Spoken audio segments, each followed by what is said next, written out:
Well, there's a Fox News alert. Republicans initially promised an Obamacare repeal on day one of the Trump administration. It's since been a month and a half since the inauguration, and now the House GOP has revealed its proposed replacement for that law. For details, we are joined by Fox News correspondent Trace Gallagher. Hey, Trace. Hey, Tucker, let's begin with a name change. The Affordable Care Act would now be the American Health Care Act, and here are three big changes. The new bill repeals most of the Obamacare taxes, and the new tax credits would be age-based, not income-based, starting at $2,000 for people in their 20s, going up to $4,000 for people over 60. Credits are reduced for those who make $75,000 a year and phased out altogether for those making more than $215,000. The new bill rolls back the number of people covered by the expansion of Medicaid, which is a point of contention for Republican lawmakers whose constituents rely heavily on Medicaid.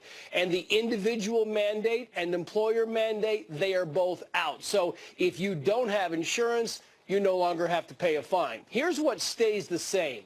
You can still get insurance with pre-existing conditions, and you can still stay on your parents' insurance until the age of 26. Now, what we don't know is how much the American Health Care Act will cost, because the Congressional Budget Office has not scored it yet, and we don't know how many people will gain or lose insurance. No surprise, New York Democratic Senator Chuck Schumer doesn't like it, saying, quote, this plan would cut and cap Medicaid, defund Planned Parenthood, and force Americans, particularly older Americans, to pay more out of pocket for their medical care. Kentucky GOP Senator Rand Paul doesn't like it for other reasons, saying, quote, it still looks like Obamacare light.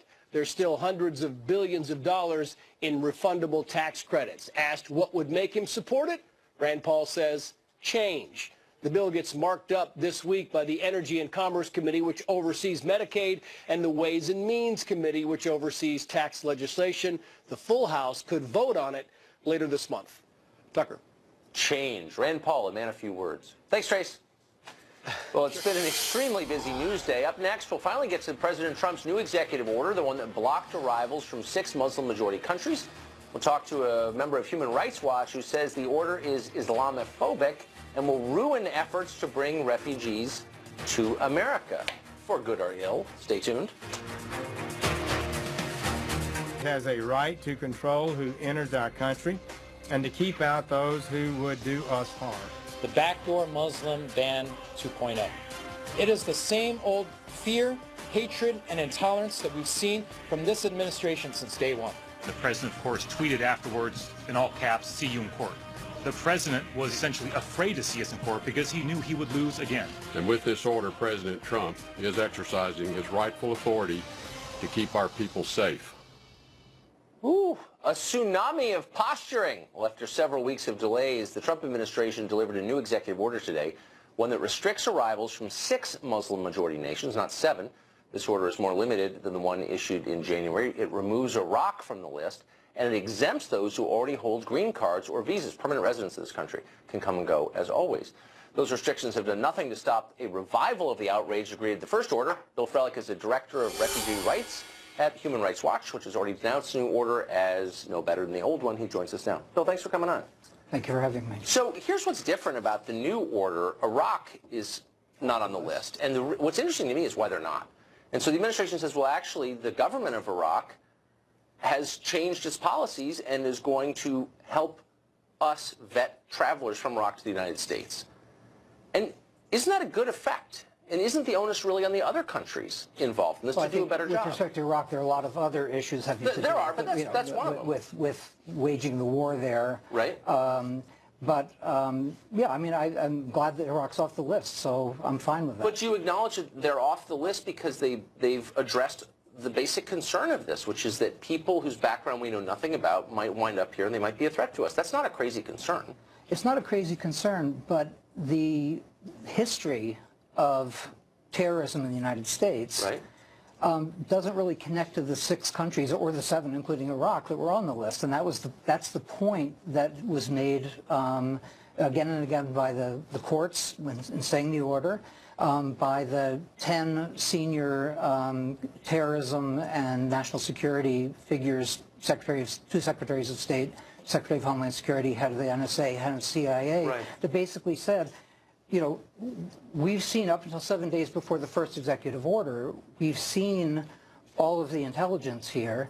There's no specific threat whatsoever, and there's nothing historically that shows a threat coming from these 6 countries. In fact, you know, the terrorist attacks that have come in the United States have come from completely different countries. So that's not entirely true, actually. But leaving that aside, I mean, 9/11 was Saudi Arabia. But that's kind of the point I'm making, actually. I mean, 9/11 had never happened before. Just because something hasn't happened before doesn't mean that it won't happen. A. B. There is actually quite a name every other country in the world. Well, there's quite a longitudinal study on this, and it's called Western Europe. And Western Europe has been on the receiving end of massive immigration from all of these countries. And terrorist attacks have overwhelmingly come from citizens of those Eastern European countries. Well, as in this case in the United States. Absolutely. The overwhelming majority of terrorist attacks in the United States have happened by U.S.-born and naturalized U.S. citizens. Oh, and naturalized, right. People from those countries. No, but Timothy McVeigh... Timothy McVeigh is one example. Okay, but there are Dylan Roof. Those are tiny minorities just by the numbers, not by the numbers at all. 168 killed in the Oklahoma City bombing. That's absolutely right. Back in 1993, that is absolutely true. But updated by 20. Since 9/11, that's the most significant terrorist attack in the United States. You're saying that's not significant? I'm not saying it's not significant at all. I'm sorry, I misunderstood you. All I'm saying is that Western Europe is disintegrating, its social fabric is in trouble, and there's been a ton of violence in a bunch of countries. People want to deny it, but it's real. Go there. I was just there. It's real. And it's happening because they moved a ton of people from that region, those countries, into their countries, and they're paying a massive cost for it. So it's not crazy to worry about this, and it's not Islamophobic to worry about it. Are you talking about terrorist threats, or are you talking about cultural disruption? I'm talking about terror threats. I'm talking about rioting. I'm talking about a massive spike in crime in a bunch of these countries. People lie about, but it's totally real and measurable. And so here's what I guess I object to at its core. You might think this is the best way to protect the country. That's legitimate. But to write it off as Islamophobic or bigoted for people to have these concerns is itself bigoted and dumb. Okay, let's talk about what was on the table. During the presidential campaign, President Trump repeatedly, you know, it's no secret to anyone, said he wanted a total and complete shutdown of Muslims' entry to the United States. That's correct. That's a quote. Yes. Okay, and this, he actually spoke to former New York City Mayor Rudy Giuliani, which again is a matter of record, and looked for a way to make it look legal, to be able to do the Muslim ban that he wanted. Okay, but this isn't a Muslim ban. It's not even close to a Muslim ban. But why are we calling it a Muslim ban? We're calling it because Trump himself called it that. Is this a ban of all Muslims? This is not a ban of all Muslims. Is it even close to one? But it's the political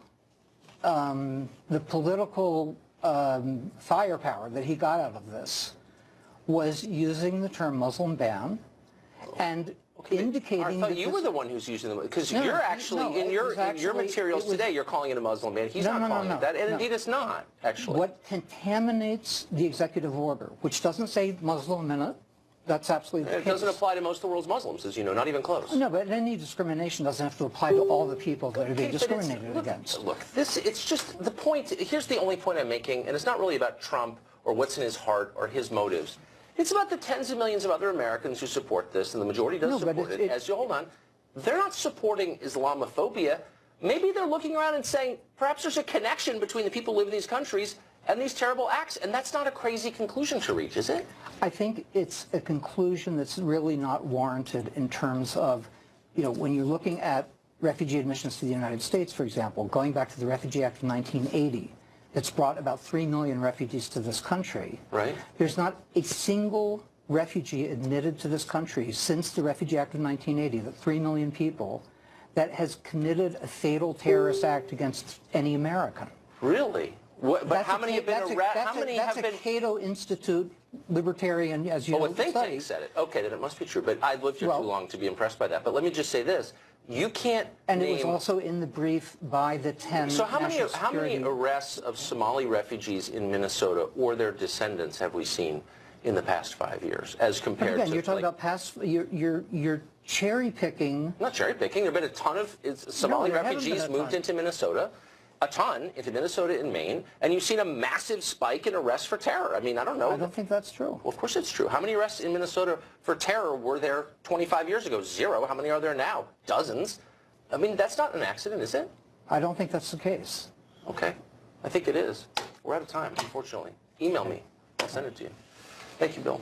All right. Up next, in these highly partisan times, can a good idea rise to the top even if it is proposed by someone from the other side? In a minute, we'll talk to a Democrat who says he knows how America can help pay for the president's trillion-dollar infrastructure surge. And then Fox's own Catherine Herridge is standing by with new information on President Trump's claim that President Obama wiretapped both him and his campaign. Stay tuned.